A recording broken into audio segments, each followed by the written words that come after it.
The latest jobs report for May is out, and President Trump is taking to Truth Social, touting the quote, great job numbers. Stock market up big and highlighting the billions pouring in from tariffs. The U.S. added 139,000 jobs in May, with the jobless rate holding steady at 4.2%, falling in line with expectations. The latest numbers come amid uncertainty surrounding President Trump's sweeping tariffs, which have been swinging the stock market in both directions and leaving investors unsure of what to expect going forward. Joining me now is the Hill's business editor, Sylvan Lane. Sylvan, thanks so much for joining us. The numbers on paper staying relatively steady, and with the unemployment rate at a near historic low of 4.2% and the stock market rallying on this news, is this seen as a win for President Trump?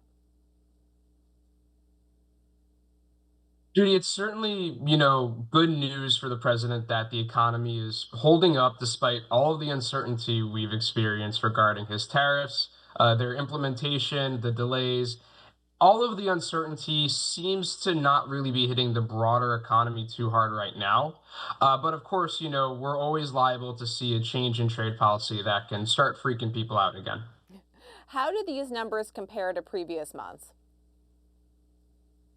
This is really in line with what we've been seeing for, the first few months of President Trump's term, which is pretty steady job growth, but a pretty steep decline in federal jobs as the president and the Department of Government Efficiency make these sweeping layoffs and severance plans.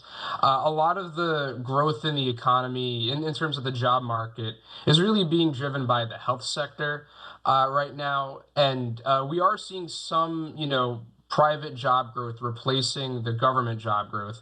But it remains to be seen how long that could function, given the plans that the administration still has to make deeper cuts to the federal workforce. Want to ask you about that in just a bit. But first, after the jobs report, President Trump pushed on Truth Social for Fed Chair Jerome Powell to cut the Fed rate by a full point. Could any rate cut really add rocket fuel to the U.S. economy? Could add fuel to the economy, but you could also cause the pot to boil over if you do that. We're not too far removed from the highest inflation this country has seen in more than 4 decades.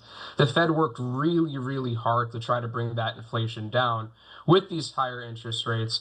And Powell has said that with the economy doing well, with the job market doing well, with inflation lower, but not quite where the Fed wants it to be forever, there's no reason to accelerate these rate cuts, especially when Trump's tariffs could add more uncertainty to the situation and cause prices to go up across the board.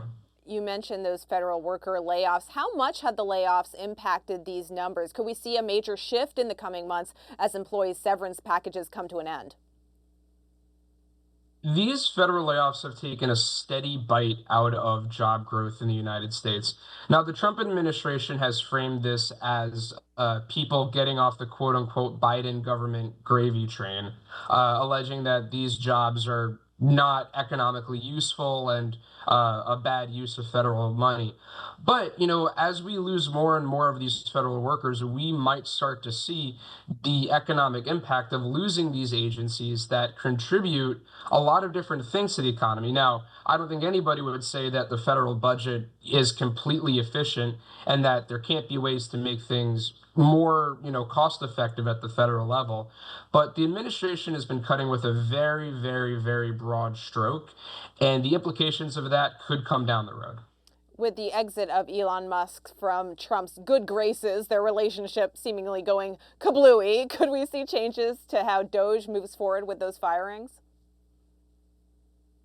It's a great question. Elon had really been the face of the government cost cutting and federal layoffs effort.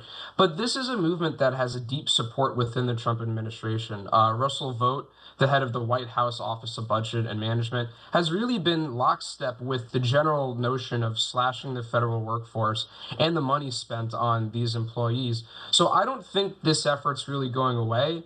The way it's carried out might just be different based on who's doing it. What are expectations going forward, Sylvan? What are you watching for in these coming months?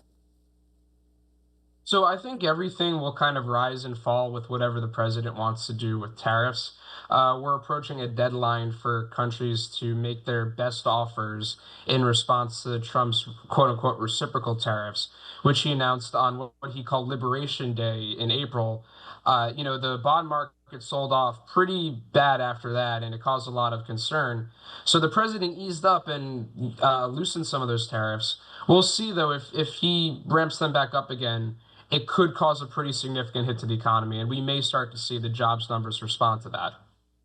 More to look out for. Sylvan Lane, thanks so much for joining us. My pleasure.